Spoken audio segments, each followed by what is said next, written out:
today I am replying to a color YouTuber tag called the June Jux tag, and it was started by some colorists. I think it was about 3 years ago, and it's where if you get tagged in it, you get to showcase your journey. So where did you start and how you've progressed to where you are today. And I was tagged in it by the lovely Amberley at Amberley Silencia. So big thank you, Amberley, for tagging me. I hope that you will enjoy the video. I will be tagging a few other channels at the end of the video so that we can keep the tag going. It's such a fun tag. Now, it says June Jux and I am posting in July. That's just due to personal reasons, you know, having family, and my time has been a bit limited. But hopefully that's not going to be too much of an issue. I think the heart of the tag is really cool, and it's really inspiring to watch other people and how they have progressed in their coloring journey. And it also is great for us to look back and see how we've come along. So get your tea, your coffee, and let's get started, and let me take you on a journey with me and show you how I've progressed from when I started to where I am now. And I'm not by any means going to stop growing. I think I'm going to carry on coloring for as long as I possibly can, because it is such a beautiful creative outlet, and it is also very therapeutic, and I really enjoy that part of me where I get to just switch everything off and my mind can be still and I can just be present in what I'm doing. So the first coloring book I ever bought was The Secret Garden, and obviously it's by Johanna Basford, and as you can see, it's really been, well, I don't know if it's been loved or not looked after, but it's got like pencil marks all over it, and the back is quite worn and it's a bit stained. And this came out in 2013, which is when I think I purchased it. Now, my lovely parents had gifted me a Derwent Artist set of 36 pencils, and that was the only pencils I really had, and a few other types of pencils by Derwent.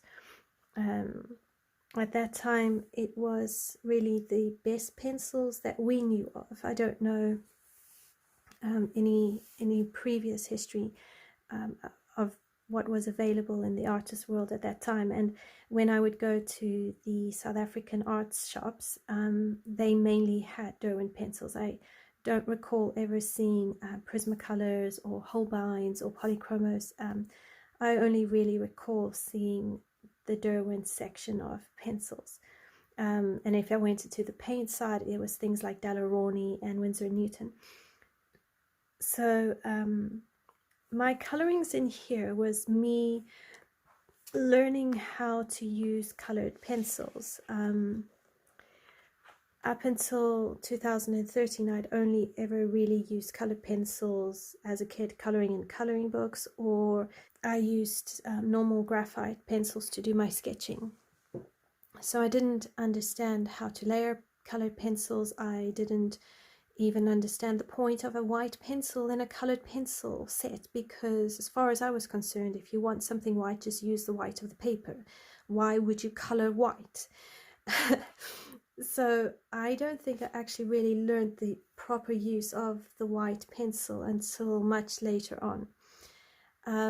At this point, I was a mom of little kids, really little, so I'm talking like 1 or 2 maybe, and babies. So my time was really limited, and there was a lot going on. So I experimented in the coloring book to get a feel for the pencils, more so than the actual hobby of coloring. And I mean, here you can see a basic, very basic idea of a bit of shadows and lights, but don't really know what I'm doing. It's all messy, and yeah. And even here, this is a whip, but it's not really built up and layered. Now, I didn't carry on in this book for a really long time, and instead I decided to go back to my drawings, and that's when I really learned more about layering colored pencils and building up my tonal values. Now, no one had taught me any of this. I had just experimented and worked it out on my own, and in between went to some art classes and did some painting, and there I learned a bit more about layering and mixing colors, and I think that did translate through into my drawings. So if you are interested in seeing what sort of drawings I was doing between 2013 and 2020, I will leave my Facebook page in the description below. Don't worry about going and liking the page. I don't update it at all. I don't do much drawings anymore. I mainly do coloring. But it is there if you would like to see what I did draw. And it's the Facebook page is really just me keeping a bit of like an album or a record of my drawings. And I'll also, just as a disclaimer, a lot of my drawings had symbolic meaning because it had a lot to do with my personal faith journey. So it's not just like a sketch. It will, on the Facebook page, it actually includes a write-up on the meaning and what I was thinking about when I was doing those drawings. So they will have some deep spiritual drawings. So if that's not for you, please don't feel under any obligation to go have a look. It's really at your own discretion. My channel is purely about coloring as much as possible, and just encouraging you on your journey and encouraging me on my journey. So these are just some of my earlier colorings. Here's another one. Again, very, very basic, very flat, very simple. But that's what I knew, and that's how things were.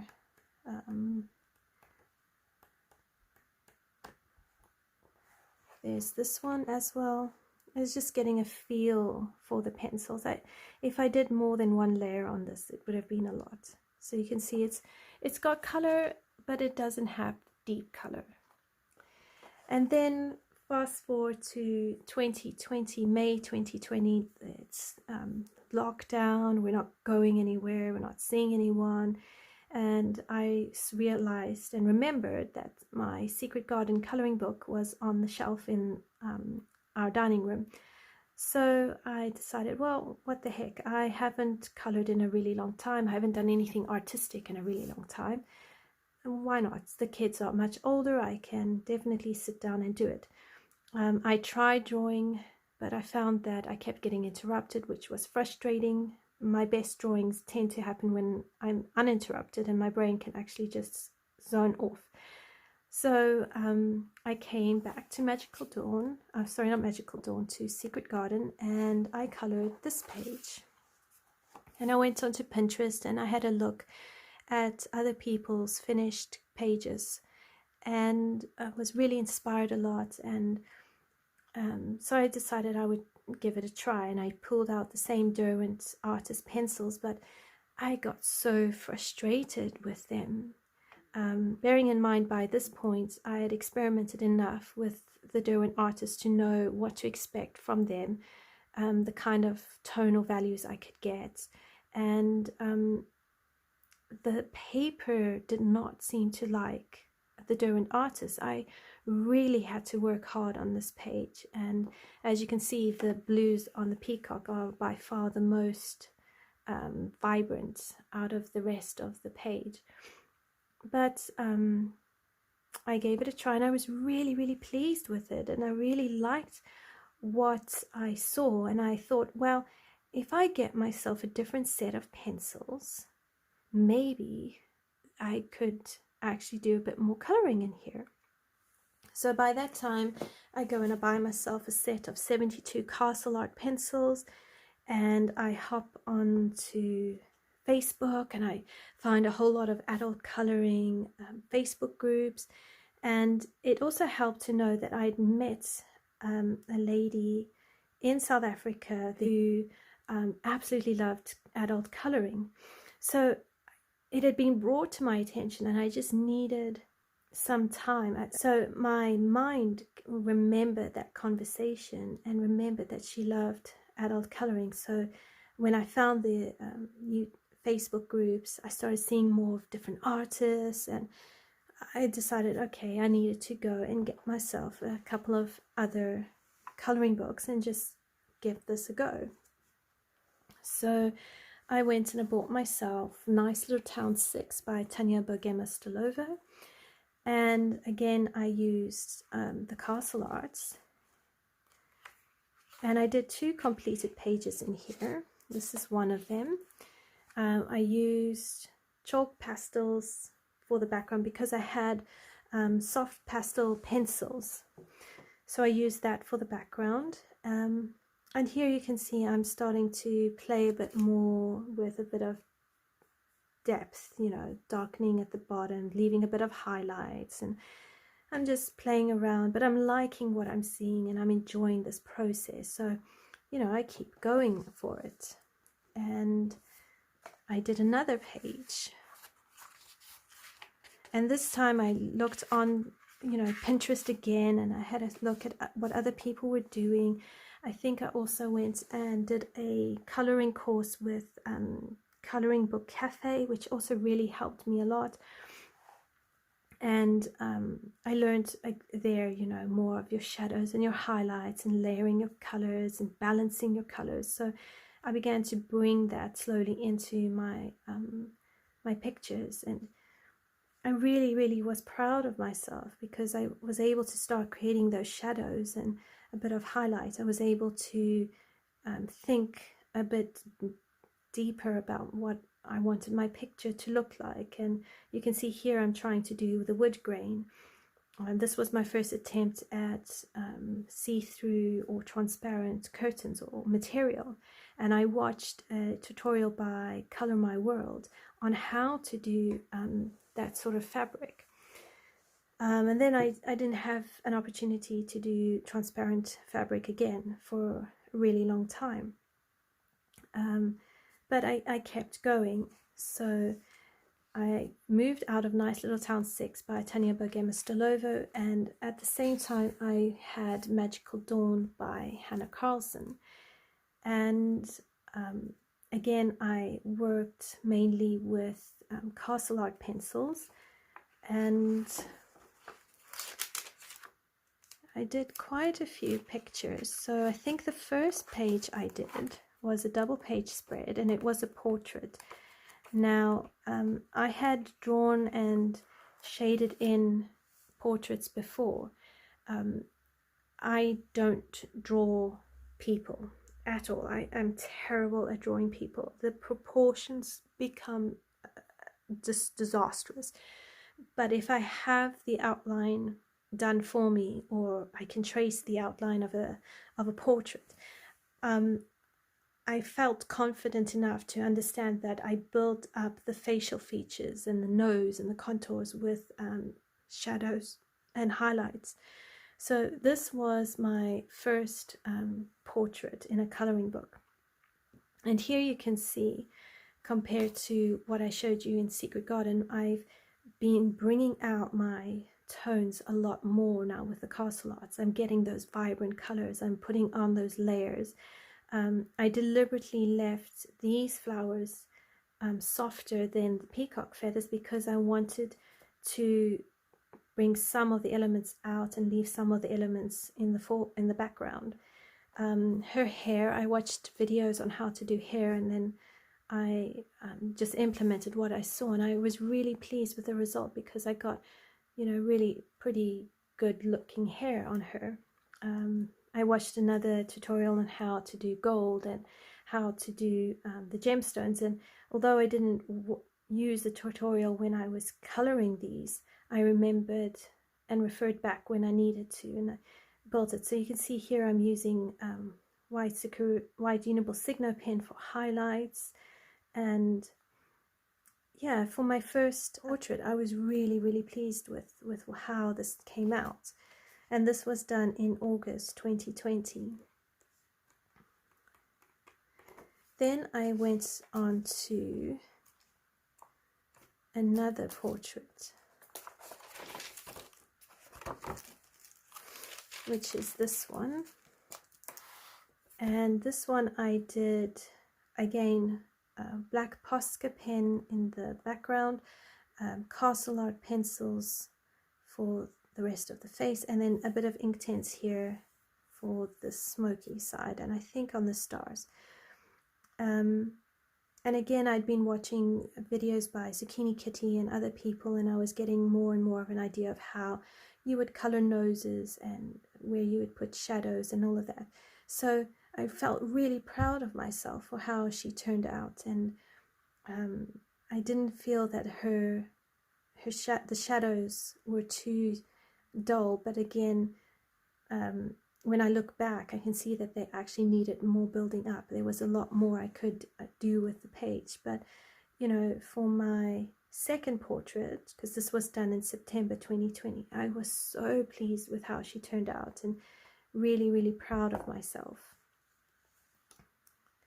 Then later on in the coloring journey, I did this one with my mom, and I referenced how to do the pleats and the dress. And again, you can see the castle art pencils, but the tones are there, the vibrancy of the colors. Then at some point I moved to Prismacolor pencils, and I was able to complete this. And by now I'm learning a bit more how to do glass. And again, I'm using reference photos and checking on YouTube, you know, how do I paint glass? What tips are there? And learning how to smear Posca, white Posca, to create that glass effect. And I began to bring in some more embellishments. So here we've got the stick-on stars and Dovecraft 3D pearl effects for the background, and I used I think a black paint. I'm not sure if it was black Posca pen or just ink, I don't remember.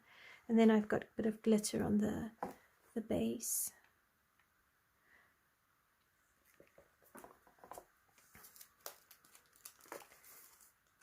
Then in April 2021, I did this double page spread using Neocolor 2s for the background, and I followed a tutorial on YouTube showing how to do a galaxy background. And I did the background first, and I really loved how it came out. But I made a mistake in picking too many colors. I should have either stuck with blue and green or just purple. And it gave me a bit of a pickle with the hair. But we persevered, and I was able to come right, and I used gold acrylic on the hair to try and just break up the green, and I embellished with some Dovecraft glitter glue. So here you can see I'm building up a bit more and again, I think this is with Castle Arts, and everything is just building up and progressing. Then we come to a bit later on, and I've got Prismacolor pencils, and I'm come back to this page, and I'd started it with Castle Arts, but I finished it with Prismacolors, and by now I'm focusing on bringing in more white to the page and trying to add in those embellishments, and just working on lighter shades. And it came out really well. And then my favorite page is here. Again, all Prismacolor, but now I'm trying and experimenting with a washi tape background. I'm using more white in my coloring. I'm focusing more on my highlights and my shadows, and I've learned how to do a bit of pearls, and everything is just moving along and progressing. And I think out of all the pages I've colored in this book, this is my favorite so far. So you may be wondering, well, how did the portraits go? Well, the portraits came along really, really well. So if I come back to my double page spread, so there's my double page spread. And then after watching some tutorials with by Chris Cheng and working on a couple of whips where I implemented some of Chris Cheng's tutorials, I started to use these Prismacolors for skin tone. And now if we put the two together, you can already see I've got a bit more of a deeper skin tone coming out, but I still wasn't happy because I was losing shadows when I blended the Prismacolor skin tone out. So I kept going back to Chris Cheng's videos and trying to work with her on that one, and following along, teaching myself how to use Prismacolors and how to create those beautiful skin tones. But before I show you one of my favorite portraits, if we just look here, so this is May 2021, and I'm already, you know, the tonal values are coming out more, and I found Prismacolor pencils gave me a richer, more vibrant color and tonal value. Here is my first time doing leather, and I did follow an artist tutorial for that, and I watched the tutorial first and then I came and I colored as per what I saw. But then after doing a few of the Chris Cheng tutorials and implementing them onto the pictures I had, I came and I did this page. And as far as hair and eyes go, I am so proud of this picture. There are some things on it that don't work, but as far as the portrait, the hair, this clothing, I think that it's really, really amazing. And if we put the two next to each other, you can really see how far they've come in just the span of a year, almost a year, yeah. Because this was done in August 2020, and I did this in July 2021. So my portraits were coming along really, really well by this time.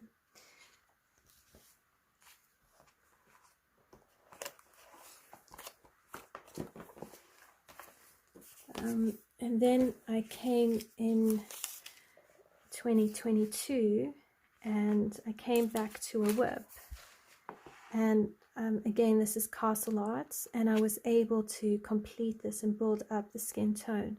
And here you can see it's a bit more vibrant, not as pale. So the principles I've been teaching myself are starting to really shine, and I'm really proud of this picture and of the way it all just works and balances together. And this was my first attempt with markers as a base, and also using polychromos pencils. Then here was my first time using polychromos pencils for hair and coloring mermaids. And again, here I think I used polys for the skin, and I've built up the skin tone and I've embellished a lot.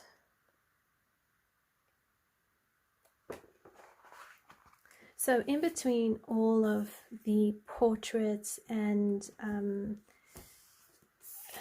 just learning different ways of coloring and progressing, I got Magical City and a Forest Girls coloring book by April. Now I'll do Magical City first. Magical City I got to help me learn how to color properly with the Inktense pencils. Now the Inktense pencils, I really did love the vibrancy of their colors, and I needed to learn more how to do them. So I went on to YouTube and I followed a Peter Hewitt tutorial, which is this one. So I followed her step by step, completed the whole color along, and learned so much along the way. And later I came back and I was able to do the stained glass by myself, implementing what I'd learned. And then later on I did this page using Neocolor 2s and the Inktense pencils, and really implementing all of what I've learned the past 18 months to 2 years. And then I got, when I got Neocolor 2s, I came into April's Forest Girls coloring book, and I'd been trying to do this page with Prismacolor pencils, but it wasn't working out really well for me. I used tea to stain the background, and I decided that I would try and complete this page only with Neocolor 2s. So the skin tone is Castle Arts, but everything else is Neocolor 2s. And I decided that I was going to try and complete a lot more of the pages in here with Neocolor 2s and paint these beautiful pictures.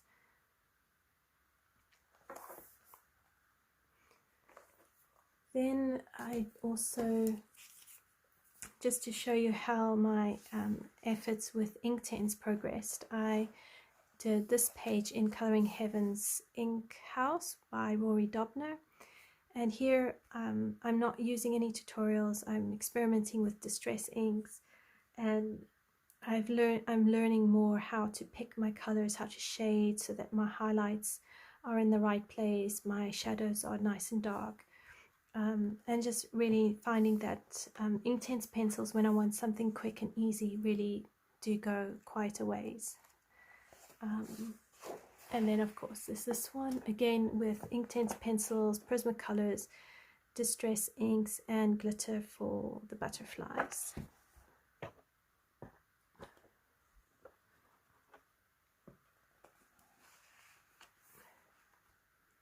So moving on to some newer things,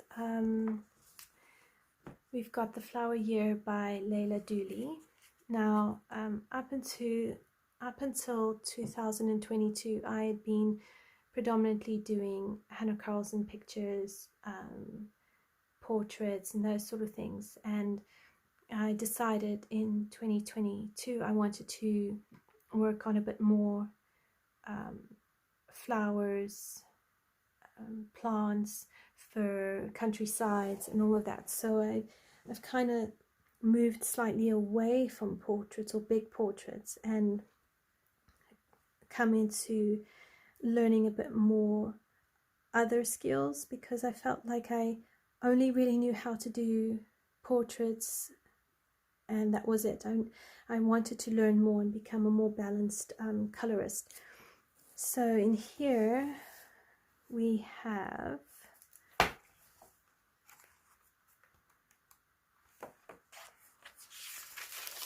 this page, which is all done in polychromos. So here I'm learning more about different color combinations, and I'm focusing on a bit more realism because I like that.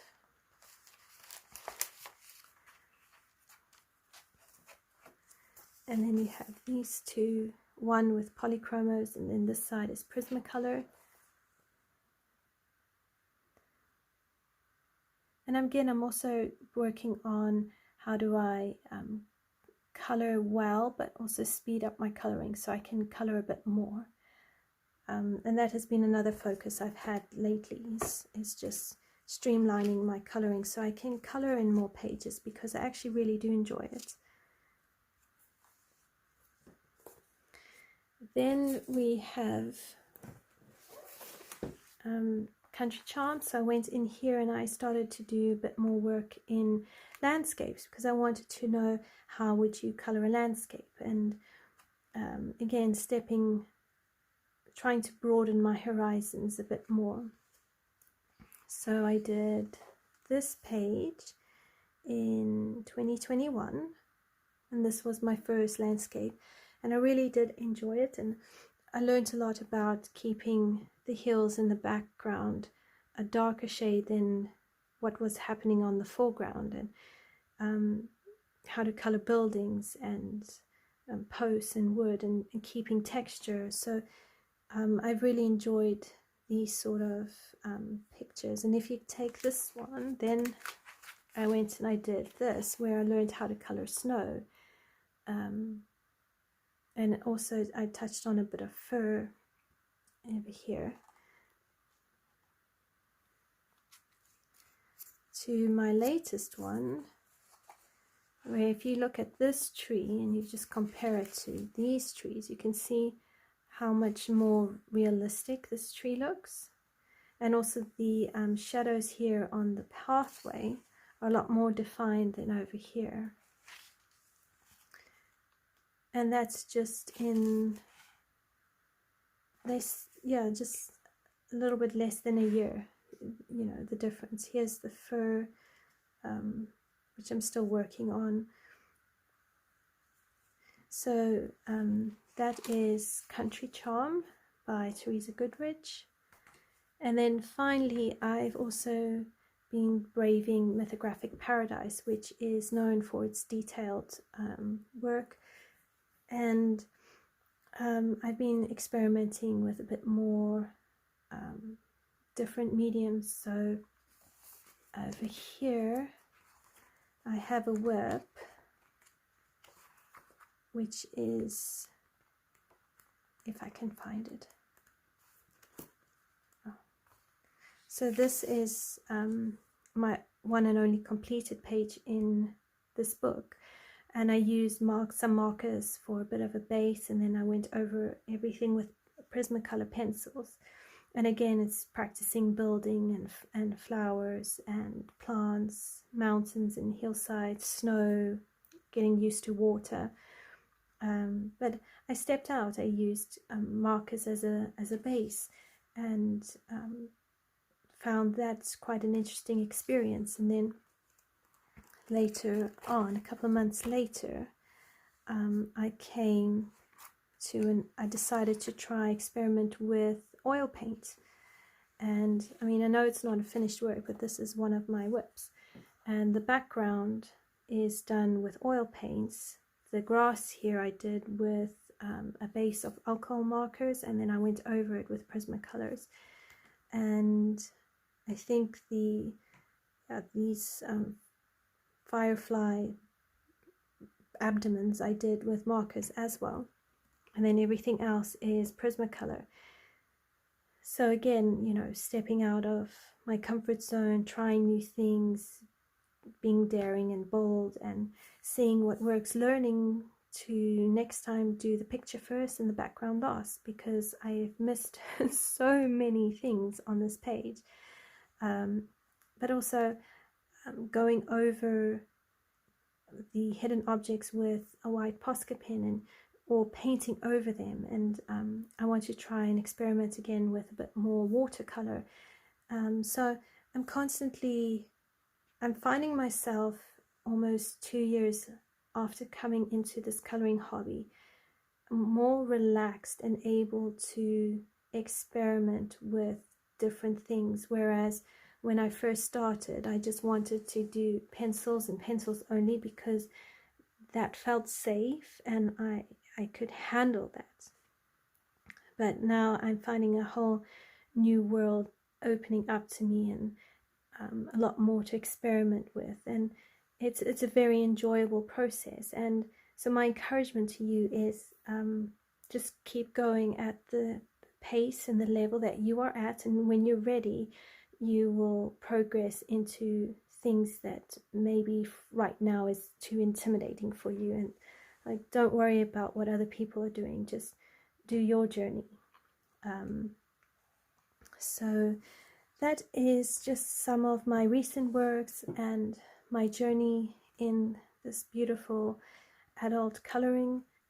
So I'd like to tag Lucy Just Adds Colors. I love Lucy's channel. She's just got such a beautiful personality, and she's an amazing colorist. And I would also like to tag Coloring at V.